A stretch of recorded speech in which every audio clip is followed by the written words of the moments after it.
Thank you for joining us for our lovely Christmas story time. I've got 2 stories for you this afternoon, so I hope that you're all nice and cosy and cuddled up nice and safe, and we'll read you the very first one. So we have our first story, I Love You, Father Christmas.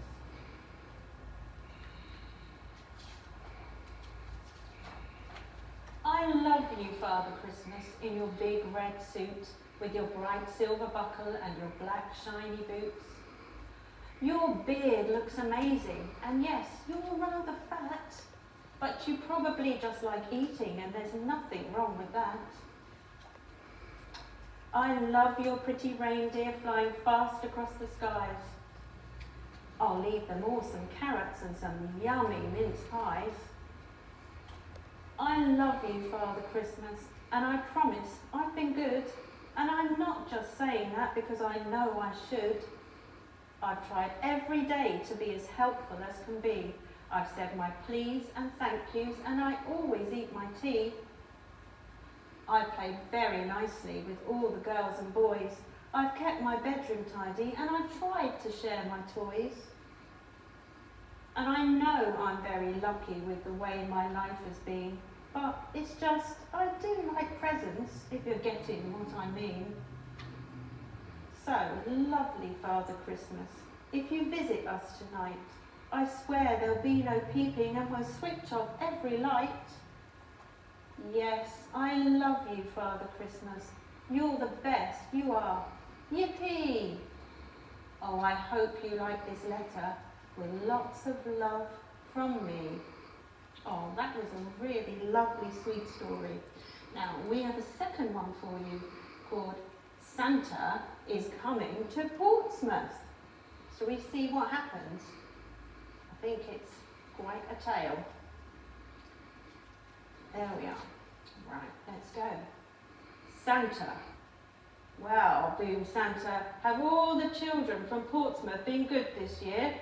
Well, mostly, answered the little elf as he bustled across the busy workshop to Santa's desk. Santa peered down at the elf from behind the tall, teetering pile of letters that children of Portsmouth had sent him. Mostly, said Santa, looking over the top of his glasses. Yes, they've been especially good in the last few days, said Elf. Jolly good, chuckled Santa. Then we'd better get their presents loaded up. Even though the sack of presents was really, really big and the elves were really, really small, they seemed to have no trouble loading it onto Santa's sleigh. Though how they managed to fit such a big sack onto one little sleigh, even they didn't know. But somehow they did. Splendid, boomed Santa. We're ready to go. Not quite, Santa, said the little old elf.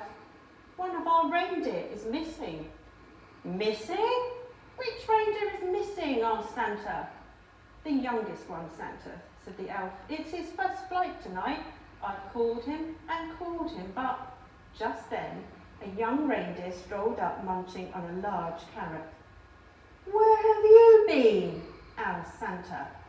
The youngest reindeer was crunching so loudly that it was no wonder he hadn't heard the little elf calling. Oh well, never mind, said Santa, giving the reindeer a little wink. He took out his Santa nav and tapped in the code for postcode for Portsmouth. This will guide us to Portsmouth in no time. With a flick of the reins and a jerk of the harness, off they went through the sky. Ho, ho, ho, laughed Santa. Well, we'll soon have those parcels delivered to pretty Pompey. Santa's sleigh flew through the starry night, heading south over the North Sea. On they flew in the crisp wintry air over Kent. In the wink of an eye, the sleigh was flying above Surrey and on to Hampshire. The youngest reindeer was very excited. He had never been away from the North Pole before. They were just crossing over Hayden Island when suddenly they ran into a blizzard. Snowflakes whirled around the sleigh. They couldn't see a thing. The youngest reindeer was getting a bit worried, but Santa didn't seem concerned. In 2 kilometres, said the Santa nav in a bossy lady's voice. Keep left at the next star. But, madam, blustered Santa. "I can't see any stars in all this snow." Soon they were hopelessly lost. Ding dong, ding dong, ding dong. Then through the howling blizzard, the youngest reindeer heard a faint ringing sound. He looked over at the old reindeer with the red nose, but he had his head down. Do we know who that one might be? Ding dong, ding dong. There was that sound again, like church bells ringing. The youngest reindeer turned round to look at Santa, but Santa wasn't listening. He seemed to be arguing with a little box with buttons on it. With a flick of the harness and a jerk of the reins, the youngest reindeer gave a sharp tug and headed off towards the sound of the bells, pulling Santa and his sleigh behind him. "Whoa!" cried Santa, pulling his hat straight. "What's going on?" Then to his surprise he heard a ringing sound. "Well done, young reindeer," he shouted cheerfully. "It must be the bells of Portsmouth Cathedral. Don't worry, children, Santa is coming." But suddenly, crunch! The sleigh hit something as it plummeted through the snow clouds. "You have arrived," said the Santa nav unhelpfully. Finally, when the snow had died down and the clouds parted, Santa discovered exactly where they were, stuck right at the very top of a giant Christmas tree. "Everybody pull!" The reindeer pulled with all their might until at last, with a screeching noise, the sleigh scraped clear of the tree and Santa steered them safely over the High Street, above City Museum, past the university and down into Victoria Park. Luckily, there were no real damage done, but the parcels had all been jumbled up. Santa quickly sorted the presents into order again. "Right," said Santa. "Thanks to this young reindeer, I know where we are now. Don't worry, children, Santa is coming." Santa drove his sleigh expertly from rooftop to rooftop, all over Portsmouth, popping in and out of chimneys as fast as he could go. There were big chimneys in Buckland and small chimneys in Somerstown. He squeezed down thin chimneys in Milton and plummeted down fat chimneys in Fratton. The youngest reindeer was amazed at how quickly they went.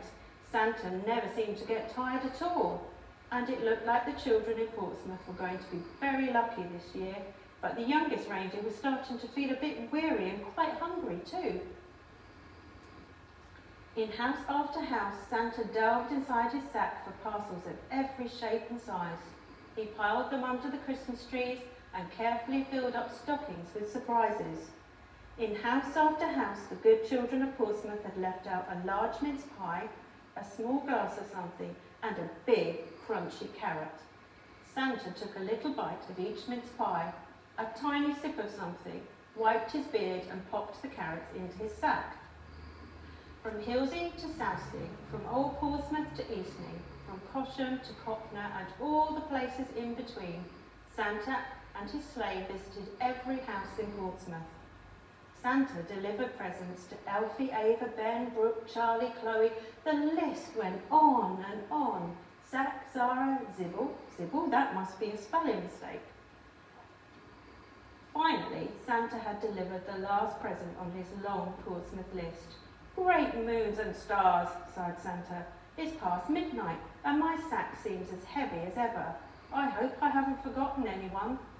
Santa opened his sack to check, but it was full of juicy, crunchy carrots. Santa shared out the carrots among all the reindeer. "Well done, lad," he said, patting the youngest reindeer gently on the nose. But the youngest reindeer didn't hear him. He was too busy munching. Then it was time to set off for home. Santa reset his Santa nav for the North Pole, and soon they were speeding above Gunwharf Quays, past Spinnaker Tower and over Portsmouth Harbour through the crisp, starry night. "Ho, ho, ho!" laughed Santa. "Merry Christmas, Portsmouth!" Well, I think they were two really lovely stories, and I hope that you all enjoyed them, and will come back and join us another day for another lovely story time. Merry Christmas to you all. Bye bye for now.